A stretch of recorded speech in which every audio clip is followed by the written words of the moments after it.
All right. We are back for another Dynasty startup mock draft. We're going to do it bog standard, Superflex, PPR, half tight end premium, the leagues that me and you mainly play in. I know a lot of the one quarterback bros have been getting on our case. I swear we'll do one at some point, a Dynasty startup mock that's a one quarterback version. I will drop the link to join the mock draft in the chat. So those of you guys that got in here early because you have notifications on or whatever the case may be, you should be able to get into the draft right away. Do have some more free agency stuff to talk about, hence why Will Levis was on the thumbnail of this, because he got himself a number one receiver yesterday with Calvin Ridley. There's still a number of guys out there. I don't think we've talked about quite every free agency signing yet. My boy Jordan Whitehead's coming back to Tampa Bay, so you love to see that. But yeah, still a lot of good free agents out there. Still Marquise Brown out there. Still Curtis Samuel out there. A couple of those guys have been connected to Kansas City, which I'm sure would be huge upgrades for them. Yeah, for sure. I mean, like obviously the headliner there with Ridley.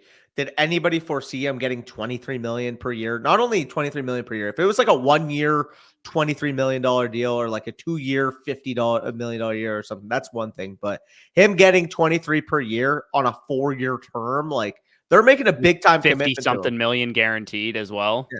Like they're making a big time commitment there for him. So I'm really excited there, especially because I would say that we are more pro than anti Will Levis based on the market. Like I see a lot of people that are staunchly against him, which kind of, makes me a little bit confused considering the fact that we saw this guy post a relatively decent rating. Like I think he had like an 85 passer rating last year, despite playing in one of the worst situations in the league with DeAndre Hopkins, the semblance of Traylon Burks before he got hurt. Like there was not much going on with his pass weapons group on top of having a bad offensive line. They signed starting center Lloyd Cushenberry, obviously bringing in Bill Callahan to coach the offensive line, obviously father of Brian Callahan, and not to mention now going out, getting a number one wide receiver, having the number 7 pick, which we're assuming is going to be allocated either on the offensive line or maybe even another wide receiver. Like if you're against Will Levis, man, like this is really suiting up to bite you in the ass, because I really do think year 2 he could be a completely different quarterback and potentially work his way into that top 15 area in Dynasty.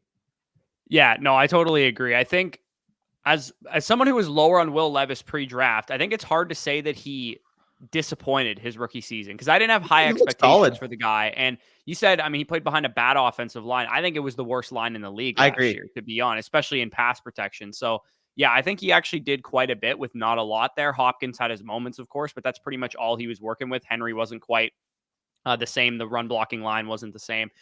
So yeah, I think Levis proved enough to say that, like, could he be the next Jordan Love and, kind of emerges with a better supporting cast around him? I think it's definitely possible. And you don't usually get shots like that in the QB 20 to 25 range, because he can run. He has a big arm, all that kind of stuff. So I did randomize the draft order. I am going to commence the draft here again. Draft settings are in the top left corner. Dynasty startup mock draft with rookies, Superflex, PPR, half tight end premium. There is no third round reversal on this one as of right now.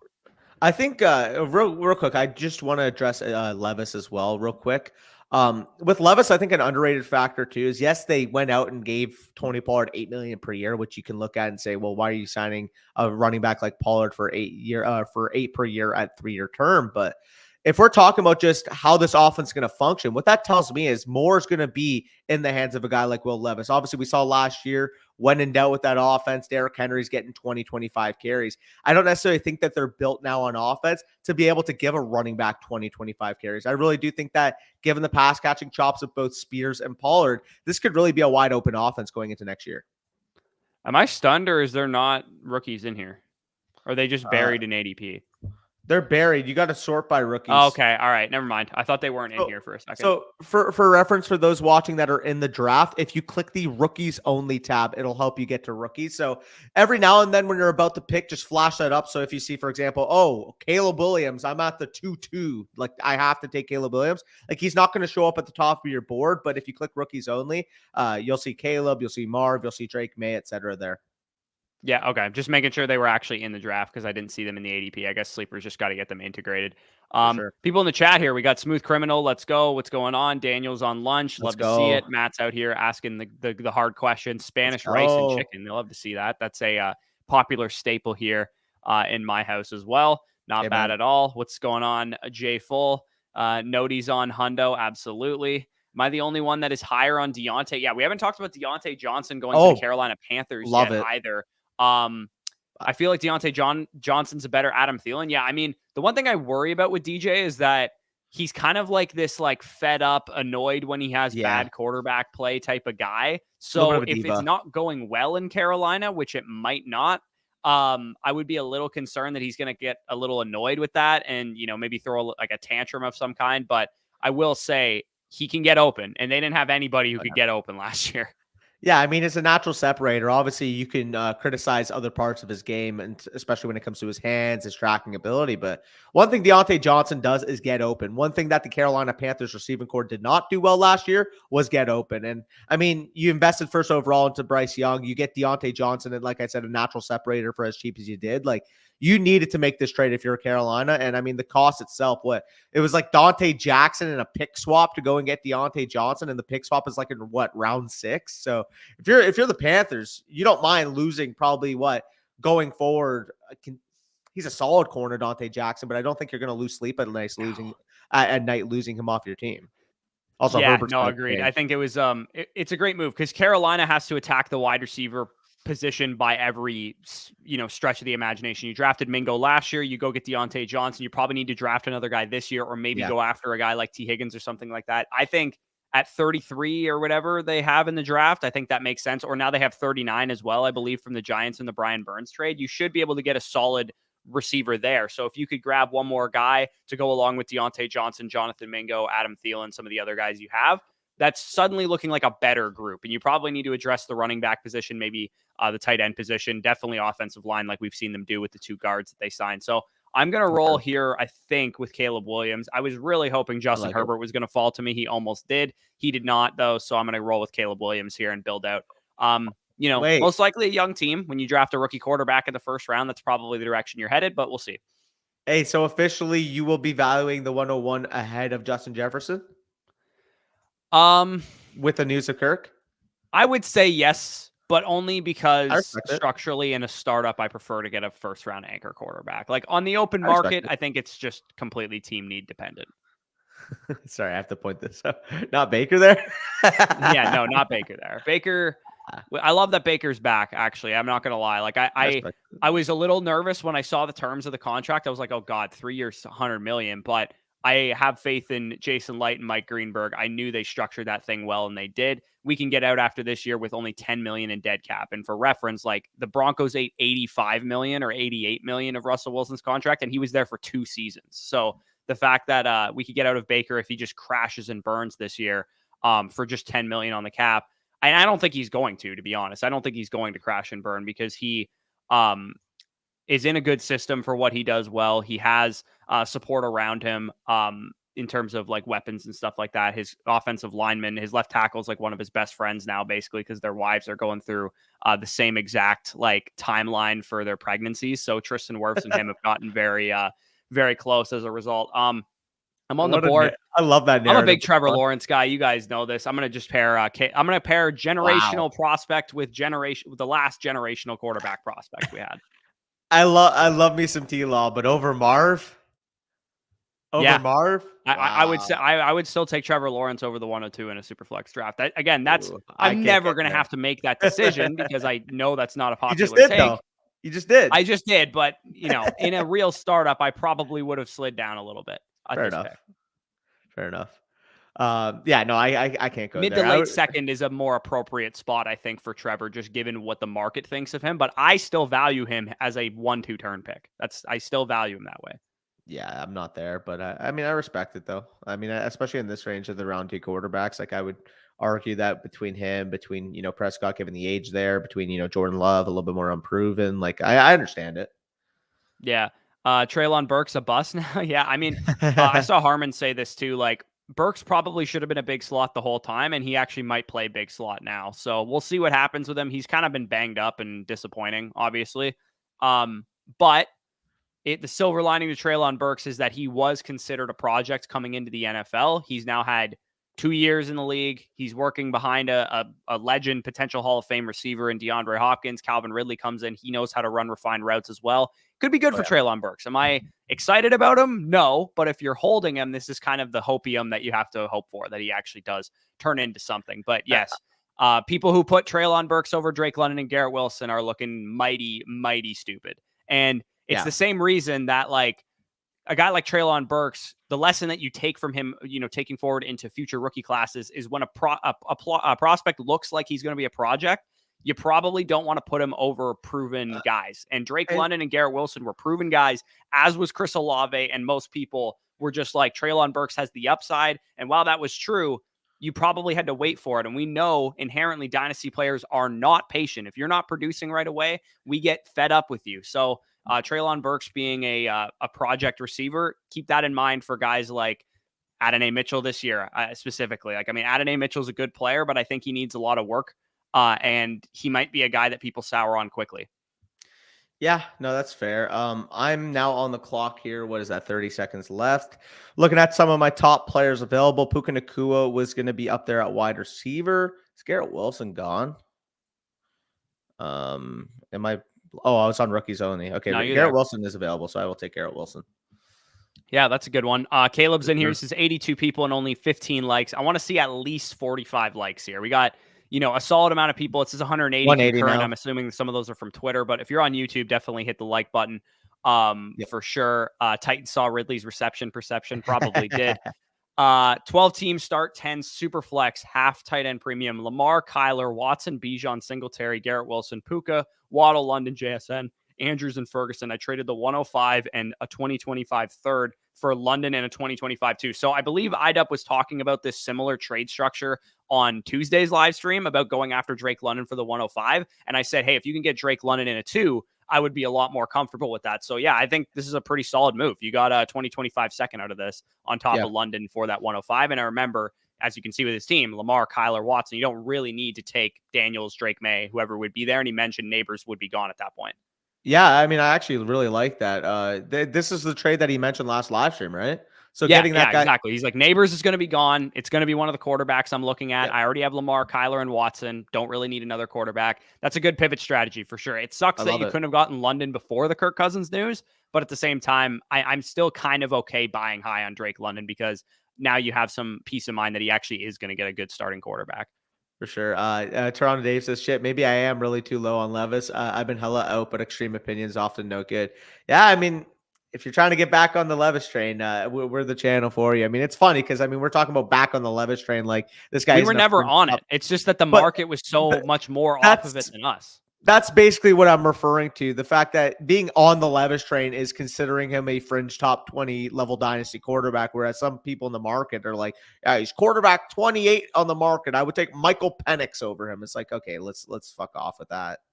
Yeah, not to mention, like, I think the way that real life NFL scouts are talking about him is very telling, because you think of like, and Kiper was obviously high on Levis coming out of school, but like Mel Kiper and like Daniel Jeremiah, they talk about Will Levis as if he's a hit in the NFL. Like, they already talk about him as a hit. And I know that's kind of dangerous, but at the same time, this is how they talked about Brock Purdy last year, and Brock Purdy obviously became a hit. Not saying that Levis is obviously going to have as great of a season, potentially go to a Super Bowl, different. Will Levis is definitely better than I thought he was. Let me just put it that way. It's like he's got at least the upside to potentially become a top 15, top 12 dynasty quarterback with a great season this year.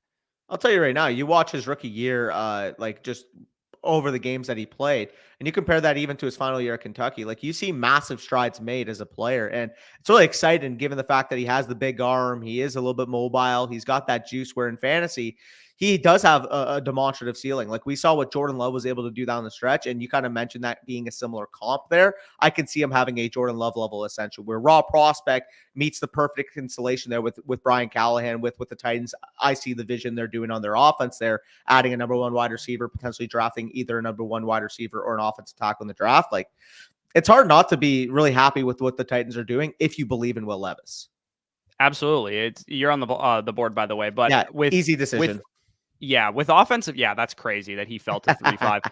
It's crazy to me that teams don't do what the Titans are doing. It's like when you have a young quarterback who has at least the upside to become a franchise guy, and Carolina is doing a better job this year than they did last year. Like every resource you spend should be on offense. Like, I don't care if your defense gives up a decent amount of points. What you should have is a decent enough defensive coordinator that you can at least have a league average defense with below average talent. And I think the Titans will have that. So it's whatever. Like, yeah, you could use more defensive backs. You could use more linebacker help. You could maybe use another guy up front.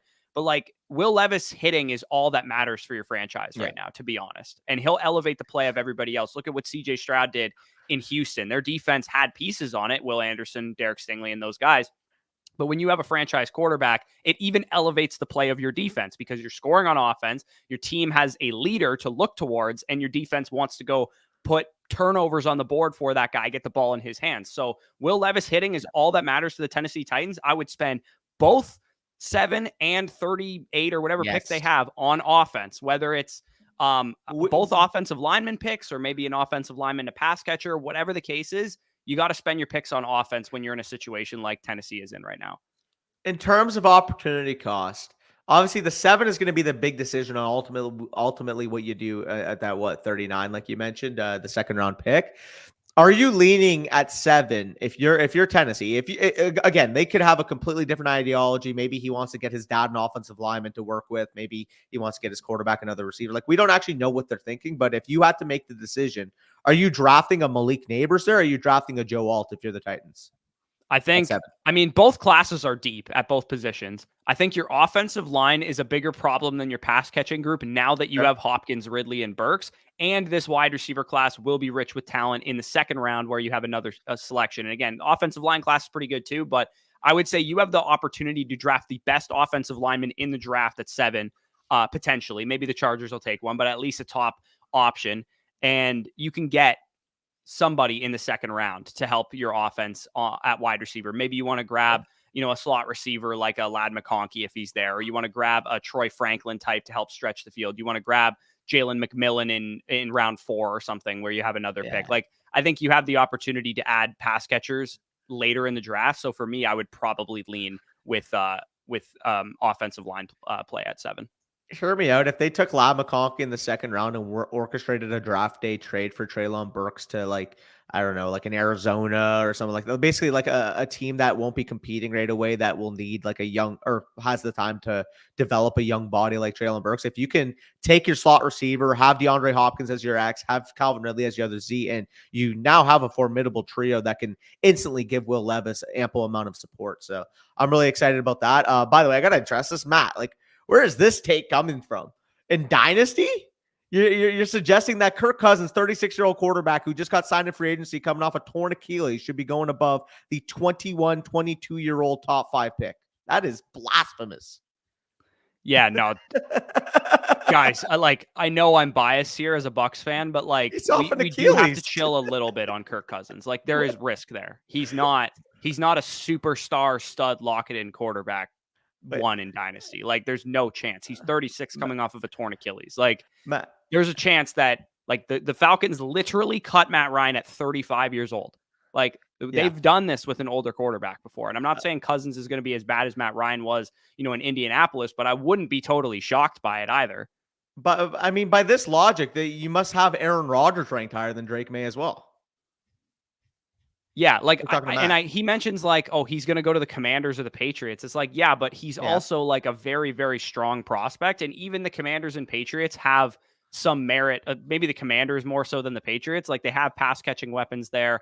The offensive line probably needs some work, but I don't know. I get the point, but like, Drake May has the potential, if he hits, to be a first round startup pick. There is absolutely zero universe that Kirk Cousins ever even gets inside the top 4 rounds of a startup. Like, he could finish as the quarterback 1 overall next year and still be a 5th or a 6th round startup pick. Yeah, pretty much couldn't say it better than myself. Devon Achane at the 4-8 for my show. I'll take it all day. Yeah, absolutely. That's definitely a solid pick. Saw a tweet that Kyle Pitts will give Kirk Cousins number 8 in exchange for more targets. Love that. What's up, fellas? What's going on, Jack? First time I've been able to join y'all for a mock. Appreciate y'all doing this. Yeah, glad you're able to get in here, Daniel. Traded Daniel Jones for the 208. Also traded Judy post Browns trade and Trey Palmer for a mid-second. Thoughts? Yeah, I mean, Daniel Jones to 208, I might have held a little longer because once he's back on the field, I think you can get more than the 208 for a starting quarterback. But at the same time, like, it's Daniel Jones. Like, I'm not too mad about it. And then Judy and Trey Palmer for a mid-second. I actually kind of like both of those guys as like holds as wide receiver 6s and 7s for your roster and see what happens. But cashing out for a mid-second is probably the right process play there. He said he's rebuilding, maybe a house money in 2024, but hoping to compete in 2025. Yeah, punting more draft capital into 24 and 25, usually a smart idea if that's the team situation that you're in there. Lions fan here, tell me about Carlton Davis. Carlton Davis, I think I talked about this already. At his best, he can lock down any receiver in the league, but he does have some mental lapses. He can be a little over aggressive and draw penalties as a result. He's definitely the best corner on your roster now, but I will say you should still probably draft another corner, and he's only on a 1-year deal. So to be honest, as a Bucs fan, I think we absolutely fleeced you for a 3rd round pick. As much as I like Carlton Davis, like if we tried to sell him at the deadline, we would be lucky to get a 5th or a 6th. Rather than the 3rd rounder that we ended up getting from you guys. So I actually think the Bucs won that trade pretty hard, especially knowing that from our perspective, our coaches played defensive back. He is very good at developing defensive backs. He turned Carlton Davis from a bust 2nd round pick in 2018 to a very lockdown starter who helped us win a Super Bowl and was very integral in that. So I think he's a good player. He got a lot of good coaching, good instruction from Todd Bowles. He'll probably help your defense. Yeah, no, for sure. Also, the Lamar rushing appeal is ticking down. He's 20. Why are we saying he's 27? Like that's old. What? Yeah, what? 27? You're going to bat for a 36-year-old quarterback 5 minutes ago. I don't. It's I get he's a rushing quarterback. He probably has less of a shelf life than Kirk Cousins, but I mean, 27, even for rushing quarterbacks, Cam Newton played 5 more years after 27. You know what I mean? Like, yeah, that's pretty wild. Is T. Higgins my best available player? He might be. It's either T. Higgins or Brian Thomas here for me. Yeah. Jefferson officially out of round 1 startup value. No, he's still a round 1 startup pick for me. Buy low window for sure. During a startup, I feel less good about Jefferson than I would on the open market trading for him. But at the same time, he's still worth a 1st round startup pick. Sorry, I'm yeah, I think I'm gonna go BT. That's someone take Will Levis, because this is probably the range in which I would start to consider Will Levis once like the T. Higgins guys are off the board at wide receiver. Yeah. Yeah, I mean, honest to God, I feel a lot better about the mid-range of QB at this point with guys like Will Levis getting upgraded. Obviously, in sharper rooms, Jared Goff kind of slips a little bit. I've seen in some rooms where Jared Goff is like a 3rd round, 4th round pick, and at that point, it's like, okay, what are we doing? But like in this room, once he falls into that like late 5th, early 6th round, like if you're a competitive team, like for example, I'm sure Chow Baby is probably just looking at like Jared Goff plus JJ McCarthy on that turn and probably looking at shops. Yeah, that's definitely a good move there. I'm almost on the board here. I'm kind of looking at what I'm going to be looking at because I have like my team that I'm building right now is pretty flexible. Could go either way with Caleb Williams, Trevor Lawrence, Olave, and Ayuk. I could lean towards a competitive roster. I might consider doing that because looking at the board, it looks like everybody's hammering blue as usual and going for a win now or a rebuilding house money type of strategy. So I could go with like a JSN here. I could also go with like a Stephon Diggs and kind of go towards like a competitive build. We never go competitive in these startups, so I might actually finagle and tinker with this here. So Chow Baby doesn't have a quarterback yet. He does have some running back talent. He might be going. I mean, AJR looks like he might be going competitive now that he has JT. I think I can push the running back position one more slot down. I'm going to grab Steph Diggs here and hope for a bounce back season. I think this is the range where I would start to consider him. I could go with another receiver at the 6'3" and hammer out running backs after, but I would actually like to get an anchor running back, whether it's Kenneth Walker, Isaiah Pacheco, Rashad White, Josh Jacobs, somebody like that. Yeah, I respect it. I mean, like at this current point where we are seeing a lot of, the older assets kind of falling. By the way, Chow Baby doing exactly like I mentioned with the Jared Goff. Would not be shocked if he went with a guy like JJ at the next pick. But yeah, I mean, it's honestly still a really nice board at this current point, and we're about to be in the 6th round. What about Justin Fields? Is this a warranted fall? Should he be on the board right now, or is it starting to become a value? It's clearly warranted considering when we went through it, we said he would be valued about the 111, 112. And I mean, JJ McCarthy's not even off the board yet. So like he should not be off the board before JJ McCarthy. And if McCarthy's not off the board yet, that should tell you something about Justin Fields. Yeah, and not to mention you got George Pickens, Jaden Reed, like guys like that at wide receiver who I would prefer to the 111, 112 rookie pick there as well. So yeah, I mean, Justin Fields, the free fall, I guess, is going to continue. The obvious thing there with Justin Fields is like, oh man, do you really want to let a guy fall that has top 5 overall fantasy upside? But it was the same debate with Trey Lance. Quarterback to do that. It was the same debate with Trey Lance, man. Like, at least with Fields, he's actually been very productive for fantasy, so it's slightly better than the Trey Lance debate. But at the same time, yes, but I would argue that Justin Fields has killed his stock more in terms of real life play, more than Trey Lance did before he ended up losing opportunities to start. Because with Trey Lance, it's like you can point to the fact, well, he never really got a full chance because every time he did get a chance, he'd always get hurt. Whereas with Justin Fields, we've seen objectively mediocre at best quarterback play throughout his career thus far. So we kind of know what he is at this point. I mean, obviously the intangible upside that people will see will be as to why he gets traded, whether that's to the Raiders, the Broncos, whatever spot ends up going. But at this point, he's shown more to lose value from his draft pick than I think Trey Lance did leading up to the trade, even into Dallas. Because I mean, we saw him start 2-3 games in San Francisco. Yeah, he didn't really start very much. I have a tough decision to make here because I think you could definitely talk me into just taking a pure win now receiver again here with like Devontae Adams, Mike Evans, somebody like that. I do kind of want to get an anchor running back, but at the same time, I actually really like the board right now. I feel like I could maybe get one with my next pick. If I do, you know what? I'm just going to take another one. In terms of redraft value, because I'm kind of building a competitive team, I think Jacobs will be the best option here, but I actually kind of like the extra year or two of age and rookie contract installation I get with my boy Rashad White. So I'm going to grab him. I have him ranked, I believe, 1 spot ahead of Josh Jacobs in Dynasty right now, or 2 spots ahead of Josh Jacobs in Dynasty as my RB10, I believe, behind Saquon Barkley is where I have Rashad White at this current point in time. I think I should be able to get another good anchor running back in the 7th, 8th, 9th round area. We'll see what happens. Because, I mean, I was doing my running back rankings yesterday.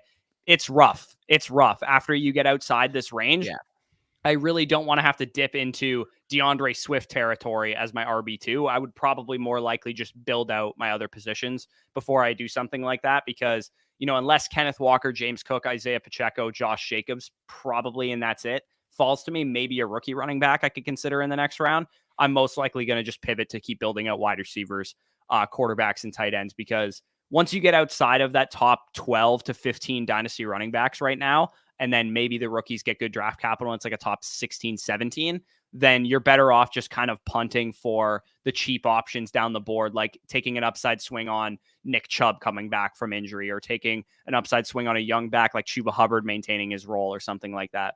Yeah, running back's a position, especially on this current market, where you either want to buy some of the top guys, knowing that they are value insulated, or you kind of want to skip this mid tier and go after your production pieces that go in rounds, 8, 9, 10, 11, 12. Like, as much as I like Rashad White, I don't have much conviction on him over a lot of the running back landscape. Like, for example, I mean, we were just speaking of the running back landscape. We were seeing Tajay Spears go in the 6th, 7th round of mocks literally 2 weeks ago. You know what I mean? Yeah, exactly. That's how quickly these guys can rise up the board. I guess for me, the way I look at Rashad White is I'm like, Travis Etienne went in round 5. Like, Rashad White is probably a better redraft projection than Travis Etienne is next year. And they're the same age. So, and they both have 2 years left on their rookie deal. Like, Rashad White with Baker back, like, he got fed targets. He was a workhorse running back. Maybe they bring in a guy to spell him, but like, I don't know, dude. I think Rashad White's quite undervalued, both in terms of dynasty and in redraft. Because when we did the underdog mock the other day, he was like a 5th round pick. I'm like, dude, he literally was an RB1 last year. Like, what are we doing here? This is where he was going, almost like a little bit higher, but this is basically where he was going last year. And we didn't know if he could even handle a full workload. And then he went out there, had like 80 targets and finished as an RB1. And suddenly he's only like a round and a half better. Yeah, no, that's pretty wild. Yeah, like I think people's concern is they're going to add somebody. But to be honest, I doubt they're going to do it in the draft with a 1st or a 2nd round pick. They have an extra 3rd now because of the Carlton Davis trade. That would be maybe your concern. But at the same time, I still think you worried about running back is what we're looking at.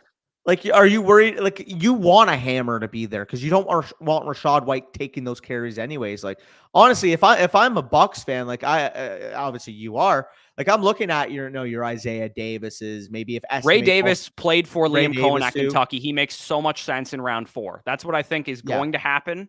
And it makes a lot of sense. And if you go into it with that notion, they're going to add a day 3 running back of some kind. Rashad White would be a 2nd or a 3rd round redraft pick in that case. Yeah. No, I agree. I mean, like realistically, you guys aren't even in a position to take a Benson, a Brooks, anything before round 3. No, so like, we why need are people interior line it? play. We need edge play. Yeah. We need an extra defensive back. Like we need more important positions than running back right now. We might need to get another linebacker, even though Devin White's putting Last Dance imagery on his Instagram story. I'm not even sure the Bucks want him back, to be honest. But I also see people like, because some people are like, oh my God, the Bucks are having an incredible offseason. And then everybody's like, their best player who's a free agent right now isn't even signed. I'm like, don't ever compare Devin White to Mike Evans ever again, because Devin White is the most overrated player on our entire roster. What better way to celebrate a mock draft than the lad himself taking the lad? Let's go, baby. Yeah, Lad McConkey in round 7 is really nice. And honestly, if I was building a non-competitive team, Xavier Worthy in round 6 at the 6'3", based on my personal evaluation of Xavier Worthy, would be a nice value as well, because I have Xavier Worthy ranked around the area of where I took Brian DK Thomas, Metcalf, and Zay Flowers, who went round 5. So, I mean, he's a little bit behind those guys, but he's still relatively in that range for me. So the fact that he was available in round 7 is a great pick for Kirk Cousins there. Well, pretty much where I took Brian Thomas, right? Like if you were in my team and you were building a similar team to me, it would probably look the same just with Xavier Worthy. Yeah, exactly. Yeah. I think Christian Kirk at the 6'9" too. I'm going to have a lot of Christian Kirk in like best ball drafts. I think he's going to be an awesome pick this year, especially in any kind of PPR format. I'm praying that Devontae Adams falls to me here, but I have a feeling he's going to go. The running back position is kind of disgusting. I think David Montgomery is actually half decent in terms of the level of interestingness that he is. I mean, Javonte Williams too is not too bad. Tight end position. Do I want to look at a tight end here? George Kittle is definitely intriguing. David Njoku intriguing as well. Did Will Levis go? Yeah, he went the 6'6". Okay. I mean, this might be the point that I start to consider a guy like Justin Fields. I was just gonna say, like, at this point, you kind of have to take Justin Fields. Like, for example, like Keon Coleman went at the 8-3. If either of Justin Fields or Bryce Young falls back to me, I might probably take the plunge at that point in time. Yeah, I respect it. There goes Adams. Fuck me. Look at big Justin Fields, Stan Bushy. Let's go.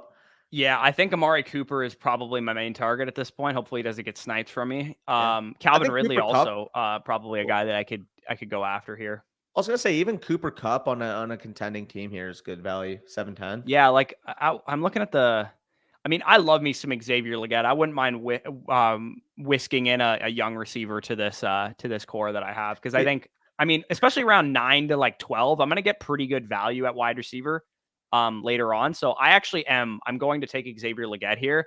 Me and you both were watching Spencer Rattler this morning for our draft guide. And some housekeeping stuff, just to shout out some stuff here. Tomorrow, our version 2 of our draft guide is going to come out. It's going to have our top 50 overall prospect rankings. It's going to have write-ups, player cards for like 40 of those prospects. Only the lower end guys we don't have write-ups for, but we do have player cards with strengths, weaknesses, pro comparisons, our grades and all that good stuff for 40 to 50 prospects, 50 player cards, 40 write-ups, and so on and so forth. So that will be coming out tomorrow. We also will have, after that's out, we will we're going to start doing film breakdowns on the site as well. So if you guys are not a member of flockfantasy.com, we're going to do a, 10-minute-ish film breakdown on Caleb Williams, on Marvin Harrison, on Drake May, on Jaden Daniels, on Malik Neighbors, and deeper names too, like Jalen Polk and Jalen McMillan and these type of guys that you might be curious and intrigued by. So that is coming up very soon on the site. And also too, Danny, I've been meaning to talk to you about this. We want to do another startup league as well. Oh yeah. And Flock Fantasy subscribers will have ballots to get in that. The way that we did it last year was annual Mother Flockers got 2, and then monthly or annual Flockers and monthly Mother Flockers as well would get 1 ballot entry into that. So if you want a chance to be in a league with us, we'll probably start that. I'm going to Mexico at the beginning of April. I would say maybe we want to start that either before or slightly after I go to Mexico, one of the two. But that should be a lot of fun. So if you're interested in that, definitely hit up Flock Fantasy. I'm going to grab Amari Cooper here. I think he's a good option. You just went against your word. If Justin Fields makes it to the A3, you're going to take Justin Fields. See, like that's where I would rank him, but like I don't want to be the one to do it. Like I think he should go. I want someone else to do it. I will tell you right now, I'll do it if he falls. Yeah. Yeah, I mean the quarterbacks are falling. Like even like as a contender, Cousins and Stafford in the 8th round is pretty freaking nice too. But yeah, absolutely. But yeah, there goes Justin Fields. There goes Justin Fields. Yeah, I'm scrolling. There's a lot of comments in here, so we're not going to probably get to all of them. I'm just kind of scrolling through and seeing. Like Wanye says, Justin Jefferson, wide receiver 3 now in Dynasty. What do you think? I mean, him versus CD's been my one for a while. I think at this point, because of the quarterback certainty, I probably will end up adjusting Chase slightly over him. But I don't think you can get. It's not really calling him the wide receiver 3. It's more so calling him the 3rd of the 3 wide receiver ones in Dynasty. I still feel like because talent wise, he's the best receiver in the league. Yeah, pretty much. That's the best way to describe it. Yeah. Also, I'm back on the clock, and I don't know how you guys let me get my RB1 in the class, but Trey Benson should not be falling to the 8-8. Yeah, drafting wide receivers from LSU, OSU, and Bama. I mean, it definitely makes the projections a lot easier when you're getting a guy from a big school. Like the nice thing too, even about a guy like Xavier Legette, is that he's playing against these schools, not OSU, but Georgia, LSU, Bama, those type of schools. You're actually playing up against those guys there. You brought it up when we were watching Rattler, but I mean, the more I watch Rattler, I was thinking for a while, I'm like, dude, I loved Xavier Legette's tape so much. And like, why isn't anybody seeing it? Like, is it more so something with me rather than the consensus? And I go to watch Spencer Rattler, and I mean, 17 shows up every single play, man. Like it's so hard to keep your eyes off of Legette. I'm convinced that the people that don't like Xavier Legette are just staunch numbers guys over film guys, or they're just too lazy to actually watch the film. So for me, I've been going back and forth. The battle that I've had biggest at wide receiver for me all offseason has been Adonai Mitchell versus Xavier Legette for my wide receiver 7 and 8. I've gone back and forth on Troy Franklin even too.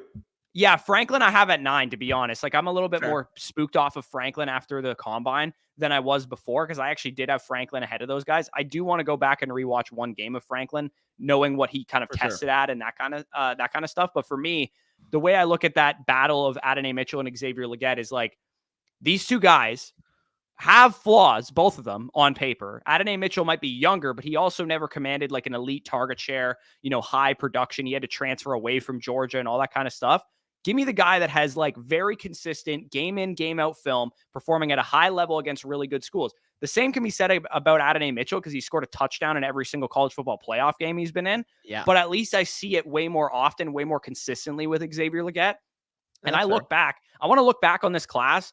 And if Xavier Legette becomes, let's say, 80% of A.J. Brown, Deebo Samuel, or DK Metcalf, some of the guys that he's drawn comparisons to, am I going to want to look back on that and be like, oh, I actually moved him down a little bit because nobody else was on Xavier Legette? Like, no, it's like, I'm not going to outsmart the market by trying to like take Xavier Legette over, guys that are going way higher on the market. But if I can get him at 204, 205 in all my rookie drafts, I'm going to do it because I want a lot of exposure to this guy. I know this is a hot take, but you mentioned 80% of DK Metcalf. I don't think there's a range of outcome where Xavier Legette only ends up being 80% of DK Metcalf. No, I don't think so either. I think he moves better than DK Metcalf. Laterally. I think he either becomes DK or he bottoms out. Like that. I don't see a scenario where Xavier Legette is a yearly 850 yard receiver. I just don't see that happening. I think he's either going to be like Jonathan Mingo is the comp that people go to as like the negative comp for him because Jonathan Mingo, he's still so much more refined than Mingo. I know he's so much more refined than Jonathan Mingo. Jonathan Mingo was a big slot coming out of school. Like that's the role that like I comped him to Juju Smith-Schuster. That was my comp for Jonathan Mingo. And Xavier Legette played on the outside and beat the daylights out of Kamari Lassiter, who's going to be a top 50 corner for 4 straight quarters against Georgia. Like he wiped the floor with him. He caught 3 contested balls on him. He wrapped him up at the line of scrimmage every time he tried to get pressed. Like it's so hard to look at the best defense in college football and this guy making them his bitch and say that he's not a top 7 or 8 receiver in this class. Yeah, no, I agree. It is, it's interesting, man. He's definitely gonna be a case study because I'll see people that have him ranked, wide receiver 14 in the class, and I already know for a fact that that's coming from an analytical thought. Because, I mean, from a that's fine if that's your process, but like this is a class, and people have said this wide receiver class is overrated. It's a good class, but it's not as good as 2022s or 2021s, blah, blah, blah. And that's true on paper because Ladd McConkey, Adonai Mitchell, and, Xavier Legette, Keon Coleman, these guys don't look good on paper. But there's a reason that NFL draft scouts are not saying that. It's because NFL draft scouts watch the film, and yes, they could stand to use a little bit more numbers in their analysis, but when you combine the two and you're watching the film and, putting context to the numbers, this is a very good class. It's as good as 2022s in my opinion. Yeah, no, I agree. By the way, so I end up going with my RB1 and my RB3 with back-to-back picks there with Trey Benson at the 8-8, Jalen Wright at the 9-5. I guess Jalen Wright is going to be the bigger concern, I guess, at this point, taking him now. I think the film is good, but like we've talked about, like, compared to Trey Benson, compared to Jonathan Brooks, we see them consensus top 64 overall draft picks in all of the mocks. If Jalen Wright goes on day 2, the 9-5 is going to be a freaking steal. If he goes on day 3, that's when the 9-5, maybe you look at it, okay, maybe I should have taken David Njoku. Maybe I should have taken Cooper Kupp. But at the 9-5, I'm willing to take that type of risk. Yeah, Javonte Williams, the 9-10 is quite nice. I could have taken Montgomery there, and I was actually kind of hoping he would slide back to me, to be honest, but he didn't. Yeah, with a competitive team like I'm building out here, like I think Rashad White, Javonte Williams is a fine, like kind of light investment running back core to go after. I'm a little annoyed that Montgomery didn't fall back though, because I actually really wanted him to fall back to me because I thought he would have been a good option there. The wide receiver position's kind of dried up to a decent degree here. Looking at the rookie wide receivers, I mean, I like me some Washington Huskies wide receivers, Jalen Polk and Jalen McMillan. Ricky Pearsall is probably going to get good draft capital, so he'd be interesting here as well. He's interesting, man. Like he only ended up being like my wide receiver 18 in the class, I believe, but he tested a lot better than I had thought going in. And I mean, he seems like a lock to be a top 50 overall draft pick at this point. So depending on where he lands, man, especially if it's like Carolina, Carolina has 2 second-round picks now. They have 33 and 39, right? So there's 2. Yeah, I really hope that they don't take Ricky Pearsall with one of those because I don't think he's worth that pick. But at the same time, if they do, I mean, he actually does kind of fit what they need in their offense. Yeah. So the running back position's kind of flying off the board here. I could go with Tajay Spears. I think he's actually Ramondre Stevenson too. Like they're both actually pretty decent values at this point in time.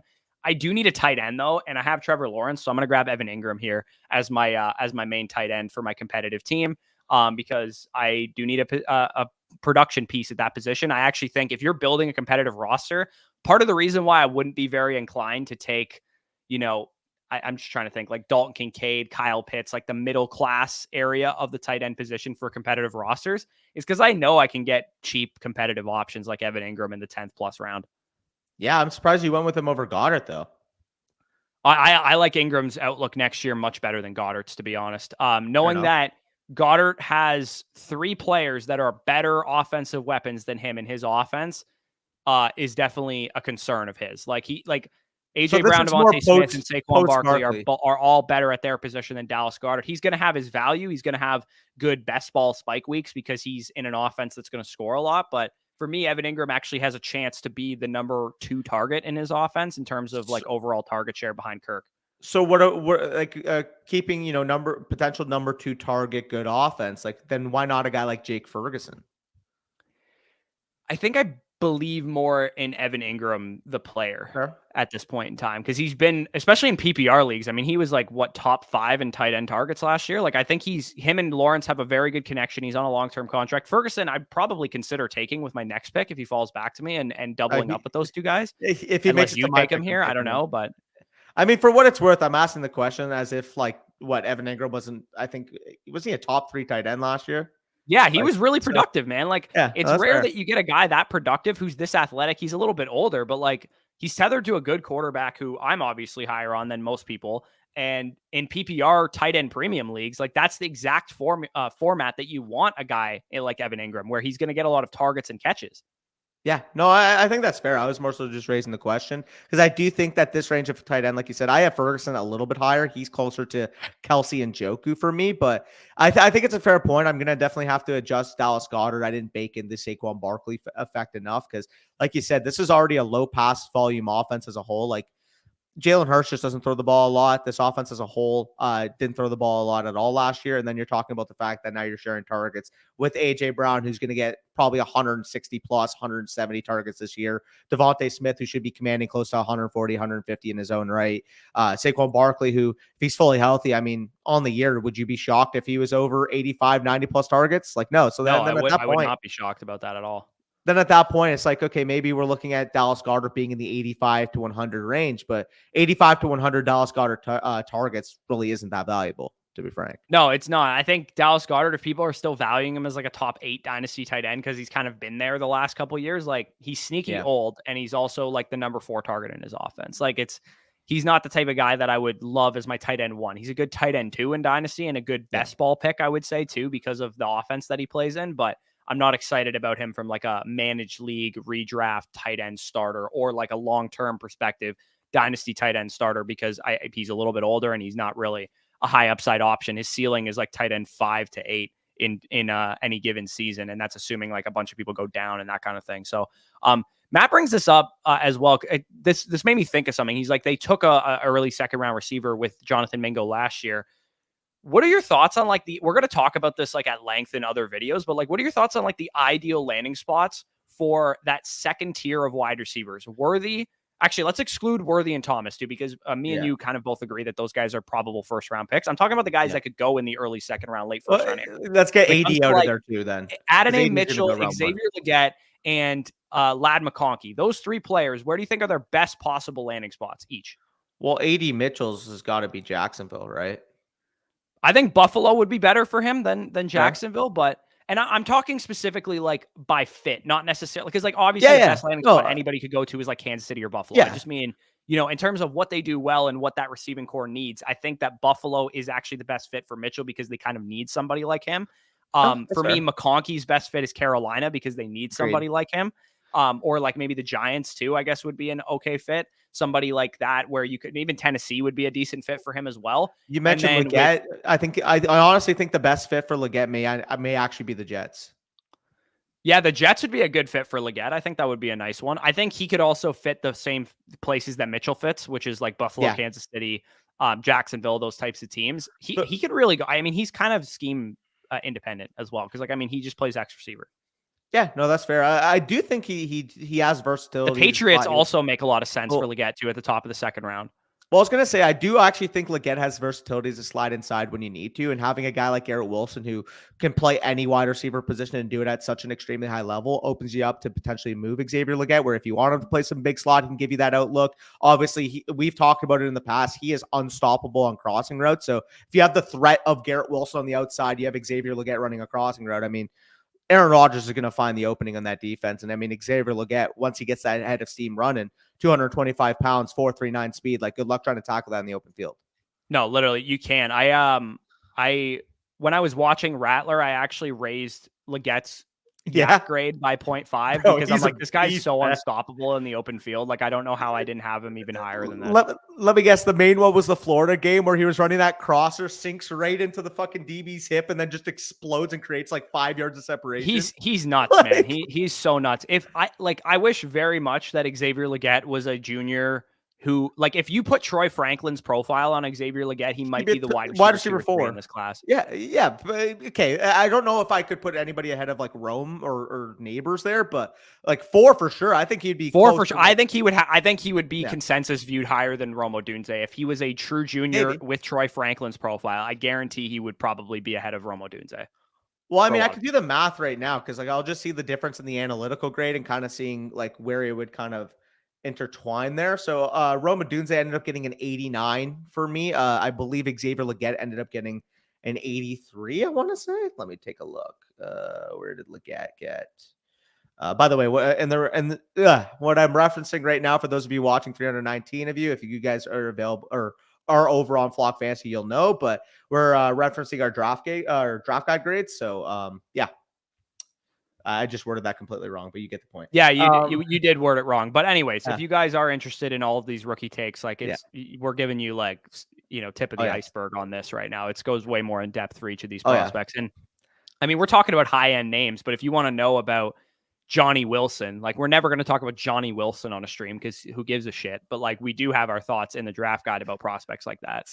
So for reference, by the way, Xavier Legette got a 7 out of 15 on my analytics grade that I gave him. Simply because of senior year breakout, like it has to be at least a 7, I would say, but the rest of the profile is so bad that it can't really raise more than a 7 for me.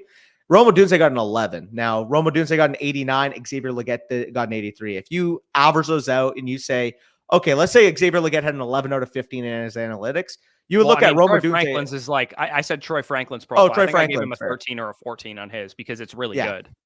Yeah, okay. So if you're doing Troy Franklin's, then we're looking at, you gave him a 14, I gave him a 14. That's 7 ratings. Yeah, Xavier Legette would literally have a 90. Yeah, so he'd be the wide receiver 3 in this class if he had Troy Franklin's profile. That's wild. Yeah, that's wild. If he had been at Oregon with Bo Nix and done exactly the role that Troy Franklin plays, because I actually think he could play the same exact role, just it would look a little bit different. You'd be talking about Xavier Legette as probably a top 10 NFL draft pick. It's just, that's how good the tape is, man. Like, that's something that these players don't play on paper. Like, they play on the field. So that's something that we do need to take into account. I don't know what it is about Nick Chubb, but I kind of am starting to get this sinking feeling that he's going to have an absolute comeback tour like nobody's business. Because if I'm going to bet on somebody to do that, it's going to be a guy that I honestly view as a future Hall of Fame talent. And Nick Chubb coming back from a blown knee is actually something he's already done before as well. So I think Chubb could have a sneaky good year this year. I'm gonna be interested to see where his redraft cost is. It's always a sneaky good year for Chubb. No, I'm joking. It is, but like his redraft cost is going to be really interesting, I think, because if people are dumb and like put him at like, especially best ball in like the 3rd round, like I'm going to be out on Chubb at that point in time. But if he's like mid dead zone in round 6 or something like that, like I'll be fine taking shots on Nick Chubb. It depends what the reports are. Like right now, would I take him round 6? Absolutely not. But if it's reported, he's healthy and on top of that, I would be much more willing to take him in best ball than I am in lineup leagues. Because like you said, if you can get a little bit of a discount in best ball, obviously real life talent, scoring opportunity, if that offense bounces back, especially with fully healthy Watson, introduction, obviously to Jerry Jeudy in that offense. If Nick Chubb comes back, he's healthy, he looks like the guy that he was pre-injury. Like, are we really ruling off 15 touchdowns next year? No, definitely possible. And Jay Full mentions the film breakdowns on Flock or Fire. Yeah, last June, I did film breakdowns for this class going into the college football season. So I talked about, Travion Henderson, Raheem Sanders, Braylon Allen, Caleb Williams, all the top prospects projected to be in this class. And I will definitely do that again in June of this year. I'll be breaking down, Amarian Hampton and Ashton Janty and Ollie Gordon and Shadur Sanders and Quinn Ewers and all these like prospects that are expected to be in the 2025 class. I will 100% be doing that again. So in addition to the film breakdowns that we're going to have on this class, I will be doing that in June on 2025's class to help you guys get ahead of the curve as well. In a rookie mock, where would the first running back go? This is an interesting question. Early to mid 2. So this is an easy question to answer. You just have to have 2 answers for it. So if we get a 2nd round running back or a top 75 even overall running back to a decent landing spot, the first running back should come off the board between 109 and 111, I would say. I agree. And especially if it's Trey Benson, knowing the athletic profile, knowing the immediate factor. The reason why I say Trey Benson, obviously I could put Jonathan Brooks into that as well, but I feel more comfortable, at least in year 1, Trey Benson getting that full workload. And as we know in Dynasty, if you produce in year 1, especially at running back, like you have the opportunity to vault up the boards. Like if he goes out there next year, even if he's only the RB 19 in points per game, but down the stretch, he's like the RB 7, Trey Benson's going to be a top 6 overall Dynasty running back. The reason why I say Benson and maybe not Brooks is the reason why I feel like the coaching staff could let Brooks like ease in, especially if it's like Dallas. Maybe they sign AJ Dillon. They have Rico Dowdle for the first 8 or 9 weeks. Maybe he's just eased in, a few touches here and there, maybe profiles at the end of the year. With Trey Benson, I feel more confident that he can get the workload right away, given the health status. Yeah. Brooks's injury throws a wrench into his dynasty value a little bit.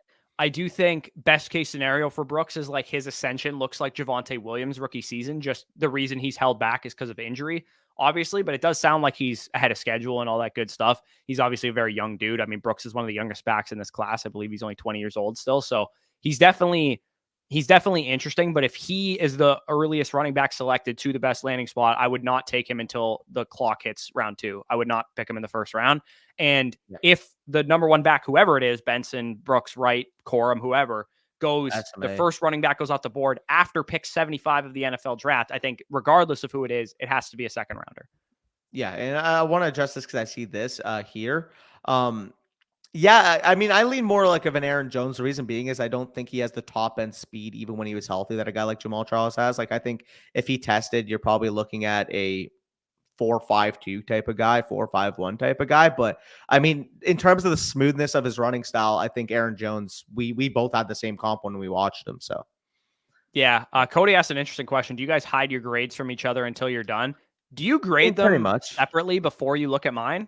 Because I already have my grades. Yeah, ahead of Danny a little bit, so I don't have to worry about that. But for you, are you grading them separately, or are you doing it in the player card? I mean, I'm grading it on my own. I'm writing it in my RB film notes, and then obviously, if I see something that I'm way off of compared to you, like I'll maybe what did I miss here? I'll rewatch either a little bit of the end of the game, or I'll rewatch a little bit of a next game just to kind of see if I missed anything. But for the most part, I'm writing them all in my notes, and then once I'm done those notes, I'm then inputting them into the player guard, and you'll see some of the grades. Like we'll have guys that we're separated by 4 or 5 different grading points. And I mean, especially at the running back, being the best example of that. Exactly. I'm at an 85. I have a first round grade on Xavier Worthy. I only have 4 receivers with a first round grade this year. So as good as this wide receiver class is, Xavier Worthy is my only other receiver outside of the top 3 that has a grade inside the first round, because I just view, there's some concerns with guys like Mitchell and guys like McConkey and Legette and those guys, to the point that they're top 50 grades. And usually after pick 25 of the NFL draft anyways, people are reaching for second round players that they might have higher grades on than other teams. So, but Worthy is one of the guys that we're separate on, because you have him like wide receiver 9 and I have him like wide receiver 4. And like, for what it's worth, the difference in grading, it's like I think you have him at an 85. I had him at an 81 or 82. I want to say. Yeah. The difference, I think, is that I view as route running a little bit more nuanced than you. And I think I'm not as concerned about the size and the strength in the hands that some people seem to be, because I watched every game of this guy's career. So I just know he's a baller. But anyways, some people are asking, like, look at our teams and stuff. I'll break down my team real quick. And then if anybody is in the draft, wants us to break down their team, we'll do ours first. And then we will go through team 3. I believe Javon wants us to go over as well. So I went Caleb Williams, Trevor Lawrence off the rip. Again, I've talked about this, that I kind of want to experiment a little bit with going not 2 quarterback starts. I didn't end up doing that here, but get myself 2 young quarterbacks that I very much believe in. Olave, Ayuk were my next 2 picks. I had at that point a decision to make. Am I going to go with more of a rebuilding build, or am I going to go with a competitive build? I probably would have went rebuilding, full disclosure, if we were in an actual draft, but I wanted to kind of mix it up and see how a competitive team would look in this room. So I went with Stephon Diggs with my next pick, grab Rashad White. Maybe it's a mistake that I grabbed Xavier Legette. To me, it was a falling value, but you could definitely make the argument that I already stuck to a competitive build. I should have just taken somebody else there. I should have taken, I'm trying to think who was even on the board, but Keenan Allen, or, somebody that would have fit the team a little bit better. Even a rookie running back instead of Xavier Legette might have made more sense. Amari Cooper, Javonte Williams, I thought was a great value. I still have him as a top 16 dynasty running back. Evan Ingram is my main tight end. I probably would fill out the tight end position more in rounds 13, 14, and 15 that we haven't done. And then Geno Smith, I thought, was a great value as a third quarterback, especially considering I have a rookie as one of my quarterbacks. And then Nick Chubb's the guy that's hidden there that you can't really see. But I like him as a potential bounce back RB3 for my roster. For sure. And then when it comes to my team, obviously Lamar Jackson at the 105, big anchor quarterback coming off the MVP. I mean, you can go a couple of different quarterbacks at that spot, but Lamar Jackson is the head of my list and a guy that I would be willing to take at 104. So like the value there. Garrett Wilson at the 2.8 is an interesting pivot for me as well. You could consider, like, if Puka had fallen, you go him, Breece Hall, Amon St. Brown. I like the value that I got on Garrett Wilson as well, though. So I'm comfortable there at the 2.8. Drake May falling to me at the 3.5. This guy should be a second round startup pick, in my opinion. Like, as much as I like, at Dak Prescott, Jaden Daniels, I don't really like Tua Tagovailoa. I'm just going to keep that brief. Drake May should be ahead of those guys, and Tyreek Hill as well. He should be ahead of those guys. So getting him at the 3.5, a guy that I have ranked as my 103 in my Superflex rookie drafts, I'm all for that value. Devon Achane, we kind of mentioned there's only a select few running backs you really feel comfortable about at the top of Dynasty. Devon Achane was one of the last ones that I got there, so I'm happy with that. Smashed 3 straight rookie receivers. Now, in hindsight, maybe you go with a Higgins so you don't expose yourself so much to the wide receivers or the incoming rookies at wide receiver. But I feel like I got solid value on all of them. Brian Thomas is going to be a top 20, top 15 overall NFL draft pick. Comfortable doing that at the 5.5. A.D. Mitchell should be a first rounder. Ladd McConkey being my wide receiver 5 in the class. I feel like I like all their valuations. Benson Wright as my RB 1 and 3 in the class. Again, if I had known that I'd got such falling value with these rookies, maybe I would have pivoted with the Brian Thomas pick. But aside from having a lot of rookies on my team, I really like the values I got for each of those spots. Yeah, I think the only thing I would have done differently is I'm not quite as big on Achane as other people seem to be. I probably would have went with Collins or Devontae Smith, knowing that those guys were on the board over him. Even Rashee Rice, potentially, I would have gone with over Achane. But it sucks that it's funny, actually, that Pickens and Mitchell went literally back-to-back because my comp for Mitchell is Pickens, and they're like the exact same player to me. So it's really funny that they went off the board back-to-back here. We did get a mention here from Team 3. Jalen Hurts, Tyreek, Tua Tagovailoa. I mean, Tyreek to Tua is definitely a popular combo. I think a lot of people are going to pull that one off. Saquon, Zay Flowers, Mike Evans, TJ Hawkinson, Keenan Allen, Travis Kelce, James Conner, Alvin Kamara, Michael Penix. I mean, this is a bog standard competitive roster out of the startup here. I don't think I would have gone with Zay Flowers. That's the only guy that I really don't agree with. If you were going with a competitive roster, I definitely would have gone T. Higgins over Zay Flowers. Yeah, I mean, I have a couple like different micro differences for me personally. Like Rashee Rice, too, I would have went with over Zay. Like the first one that sticks out to me, like as good as Tyreek Hill is, especially from a redraft, standpoint, he's arguably the 101, 102, 103 in that type of conversation. He's still a very old wide receiver. He still talked about potentially retiring after the year, possibly after the next 2 years. It's just taking that much of an immediate asset when even like Jahmyr Gibbs is a running back, and Hill potentially. You could have taken Gibbs at 210, and then if you wanted to go competitive, still, you could have maybe taken Hill at 3-3, and then hoped that you got a quarterback falling back to you at the 410. And I've actually seen Tua fall that far, especially if the person that has Tyreek, there's no real incentive to take him off the board. Like if somehow you could have ended up with Jalen Hurts, Jahmyr Gibbs, Tyreek Hill, and Tua, that would have made the team a little bit better instead of having your anchor be Saquon instead of Gibbs. Well, I mean, bias, obviously, because I ended up going with Drake May, but I just personally don't believe enough in Tua, and I'm still scared of Tyreek Hill's, the long-term factor there, that if you had substituted, again, both these guys were after the 3-3, if you had substituted Malik Neighbors at the 210, Drake May at the 3-5, I would have been loving your team a lot more. And not to mention, too, after investing in Hawkinson, I also wouldn't have gone with Kelce. Like, I understand it's a tight end premium, but at the same time, that's taking on too much risk. Hawkinson coming off the ACL injury, Kelce obviously being the older tight end that he is. Like, if you're going to be building a competitive team at that point, why not just take a Derrick Henry? Yeah. I think I probably would have bypassed Hawkinson where you were at and just kind of wait and saw what fell back to you at the 8-10 because George Kittle was available there at the 8-10. I would have done that instead. And you could have taken, let's see, who could you have gotten at 7-3? And so you could have taken Devontae Adams at 7-3 and then gotten Kittle to fall back to you. And I would have liked that a little bit more. But again, this is why we do mocks. You fill out the board. I do like the Keenan Allen pick, the Mike Evans pick. I like the Connor and Kamara there at the 10-11. I think is pretty good value. Oh yeah. Team 2, we also got a request for as well. Josh Allen, Jahmyr Gibbs, Jaden Daniels. I think that's pretty decent start, especially Daniels at the 3. I'm not a huge Daniels guy, but 3-2 Daniels I can definitely manage. Devontae Smith, DK Metcalf. I personally would have taken Metcalf over Rashee Rice and T. Higgins, but that's just a micro difference. James Cook at the 6-11. I think I would have stuck with an anchor running back build with just Jahmyr Gibbs for a little longer than that. And I would have taken instead of James Cook, Deebo Samuel or another young receiver like an Xavier Worthy or something like that.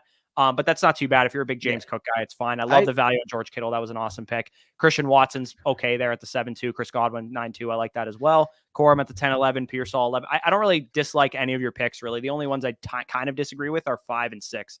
Hear me out. Okay, so I really like George Kittle's value at the 8-11. I was going to say, like, if you had changed it to maybe Pitts at the 5-2, wide receiver at the 6-11, and then running back at either the 7 or 8, whether that's one of the rookies. Like, for example, at the 7-2, I'm comfortable taking Trey Benson there, to be honest.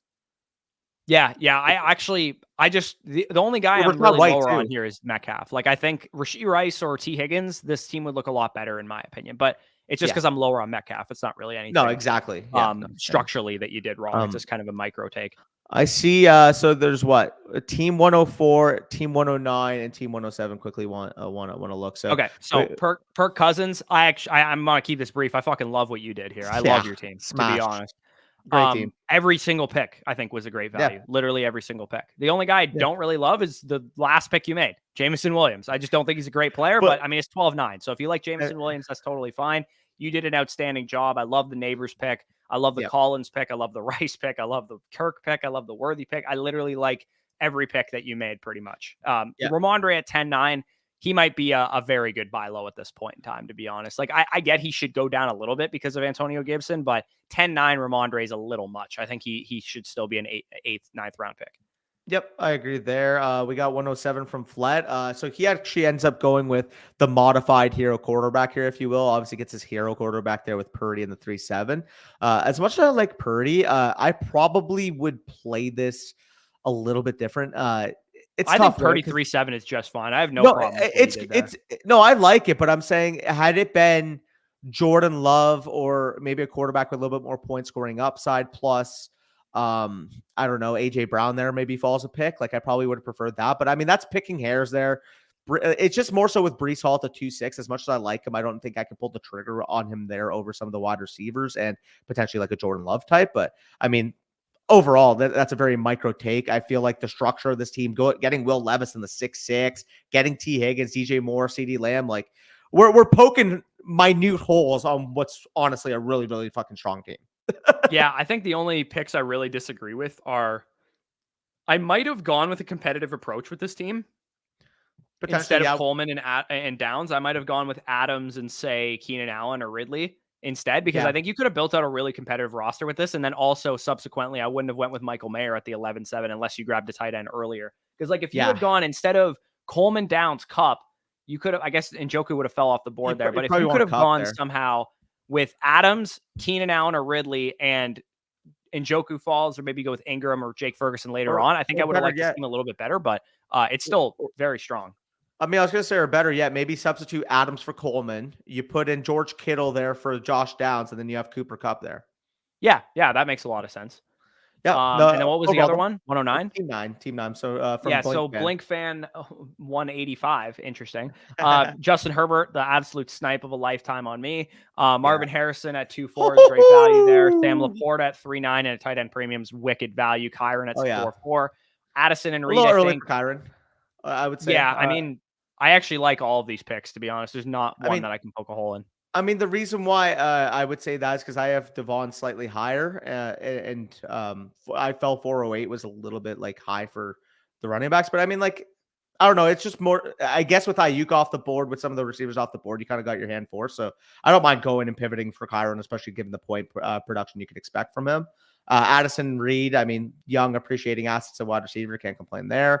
Bryce Young buying the dip there, 7-9, especially given the offensive moves, going out, getting Deontay Johnson, having 2 second-round picks this year to potentially add another weapon.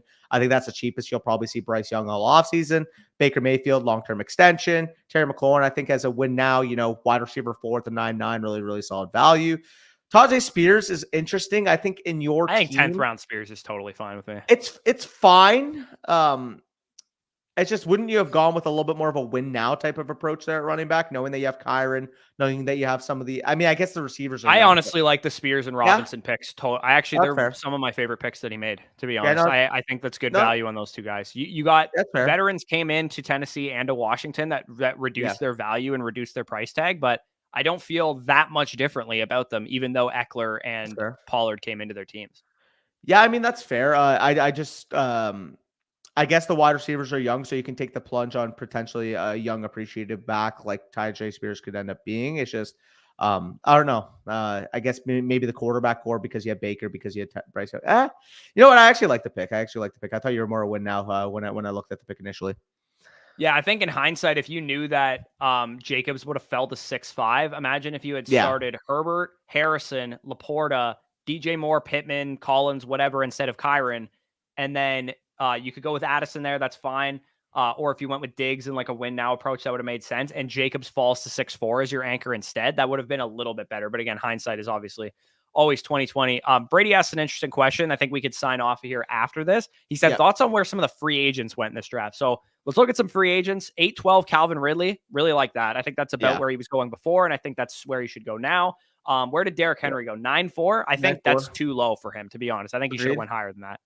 Agreed. Now, in the context of this room, knowing that Brooks, Benson both went off like slightly before, I understand Henry going at the 9.4, but I mean, in most rooms, you're going to see those guys kind of push up the board. So Derrick Henry would also get pushed up the board. Yeah, I think, good point. Given the room, it's probably not likely that he goes up there. Yeah. 10-12, Zach Moss, also a free agent signing, I think is pretty decent there as well. Solid, yeah. Looking around the board for more free Yeah. agent deals. I mean, Josh Jacobs, 6'5". I think that's a really nice value. Yeah, on Josh him. Jacobs, 6'5", Saquon, 4'10". 4'10's a smidge early for Saquon, but I actually don't have a huge problem with that. Deontay Johnson was a trade for the Carolina Panthers there. He goes at 8-1, which I thought was fine. I think that was I would have taken Cooper over him personally, but I think that was fine. Joe Mixon 7-11 is pretty crazy, though. I'm not gonna lie. Yeah, Joe Mixon 7-11 is wild. That he should. I will take David Montgomery in a heartbeat in redraft over Joe Mixon next year, and you got David Montgomery 2 rounds later in this startup. Yep. I mean, I kind of mentioned I like where the middle tier quarterbacks ended up going. I mentioned Goff, solid value at the 5'11". JJ McCarthy, obviously solid value there at the 6'2". I feel like JJ McCarthy 6'2", like come after the NFL draft once he's a top 10, potentially top 5 pick. You're probably looking at a guy that goes in the 4th round, like JJ McCarthy or Michael Pittman in ADP after he goes in the NFL draft. Bush, where do you think? Who do you think goes higher? If he goes to the Vikings or something, he should go higher for sure. And that's a guy we're talking about at the 4 or 5. So getting JJ at the 6'2", man, like that's really, really good value. I mean, if you're still a believer in Deshaun Watson, that's a stomachable pill at the 7-12. I already mentioned Bryce Young, Will Levis, very good values. I also really like where Kirk Cousins went in this draft. If you got a win now type of team, you wait, you take a quarterback 2. Possibly would have wanted a quarterback 3, like maybe instead of take Aaron Rodgers instead of, I guess he was off the board, so you didn't have him, but maybe you go with Geno instead of Komet there as your second. You already had 2 tight ends. There was no reason to take Komet. I would have taken Geno there. Yeah, agreed. I mean, overall, though, I feel like I guess, you have 3 tight ends. Maybe at that point, too, you could also think about Stafford over Njoku. I didn't realize you also have McBride. Yeah, I mean, Bijan going 2-2, I think, is a little bit of the Kirk Cousins effect. I think Drake London going over Malik Neighbors and AJ Brown and over AJ Brown's a little high for me. I think I would have rather had those guys than Drake London. I think mid-3rd is probably where London should end up. And then Pitts at the 5'8", I think that's about where he should go. I think that's fair, appropriate value. He was tight end 4 in ADP? That seems fine to me. Or tight end 5 in ADP?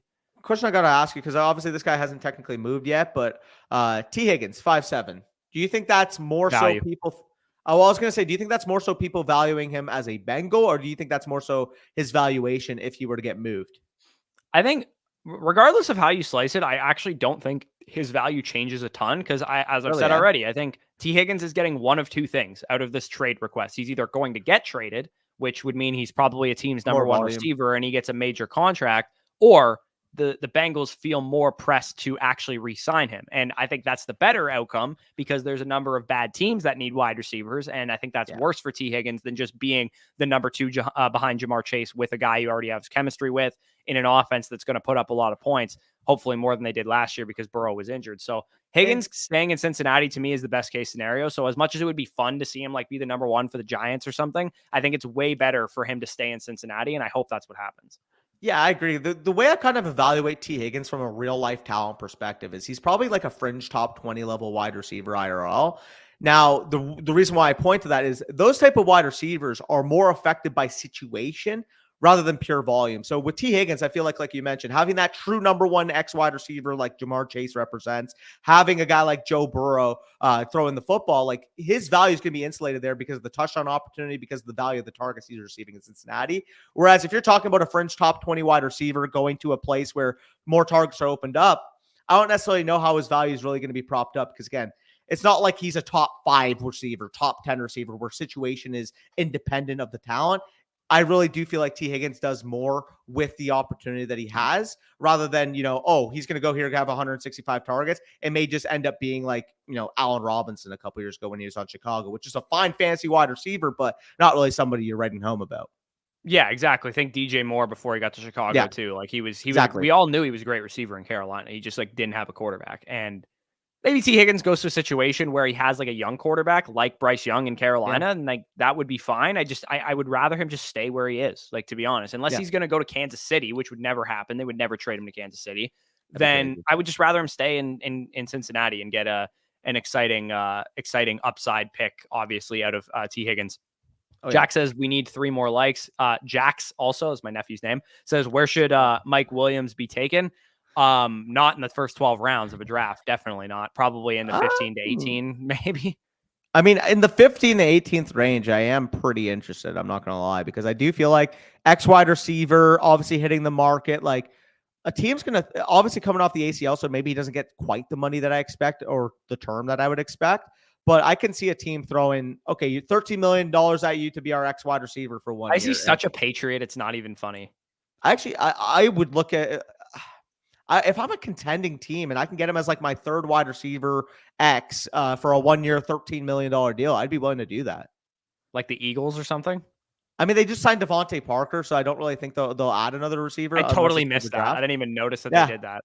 Yeah, I mean, I don't see the Cowboys giving $13 million, but if he wanted less, I could see him being a really good fit potentially to be able to move off of Michael Gallup. I really just think operating the X wide receiver role on another contending team would be the best fit for Mike Williams, because coming off the ACL, we kind of mentioned the T. Higgins factor. You want the situation to be good for him. With Mike Williams, I don't want him going out there and having 170 targets last year because I don't know how he'll hold up.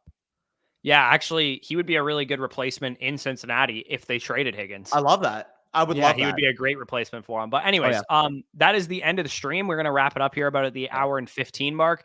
Again, as I talked about throughout the stream, as we talked about throughout the stream, version 2 of our draft guide is coming out tomorrow. So if you want to know our top 50 prospects, Superflex, 1 quarterback, all of our thoughts on them are poured into those pages. We spent hundreds of hours basically watching film, grading these players, talking about their strengths, their weaknesses, what we think about them in rookie classes. You'll see kind of who's ranked similarly. That's kind of like the tier of wide receivers we're talking about, the tier of running backs we're talking about. We go, 15 deep at running back, 24, 25 deep at wide receiver, 8 quarterbacks, 5 tight ends, like everything you guys are going to need to get ready for rookie drafts. Who are the big sleepers? Who are the guys you need to avoid? Everything is documented in those fantasy outlooks. I will actually even show you guys an example of what we're talking about here in case you are not totally sold yet. I will pull up Caleb Williams' player card because he is one of the best prospects in the class, obviously, and I'll show you exactly what we're talking about. Where are you, Caleb? What's up? Sorry, my bad for cutting you. Desmond Ridder got traded to the Cardinals. Ew, what? Okay, so this is what we're talking about. This is what our player cards look like. You can see Caleb Williams here. We got his height, weight, age, strengths, weaknesses, some of his key metrics. Obviously, he won the Heisman Trophy, blah, blah, blah. We have our comparisons for him. We think he's kind of like a cross between Kyler Murray and Patrick Mahomes. This needs to be updated, obviously, awaiting combine. I updated it in the thing, but this is an older screenshot. With the guys that we have combine numbers for, we have relative athletic score. We have their speed score, burst score, 40 time, agility time. And then they're film studied and, exactly what our fantasy outlook is. What should you do with them in dynasty rookie drafts? What do we think of them from like a long-term fantasy perspective? The traits that we grade, our grades, you can see my grade, Danny's grade, what range of the draft they're going to go. We're actually currently blocking it, but the positional rank that we have for them, that's not exactly what I wanted. There we go. The positional rank that we have for him, that he's our QB1 for both of us. So it's going to be a ton of fun. If you guys are interested in the draft guide, definitely check it out. Flockfantasy.com, promo code FSE. We're going to have a new listener startup coming up very soon. We're going to have film breakdowns on the site, our overall Superflex trade value chart, 1 quarterback, bonus articles, everything you could ask for is over there. Definitely appreciate you guys for tuning into the stream. Like if you enjoyed, subscribe if you're new around here. Peace out, and we'll talk to you soon.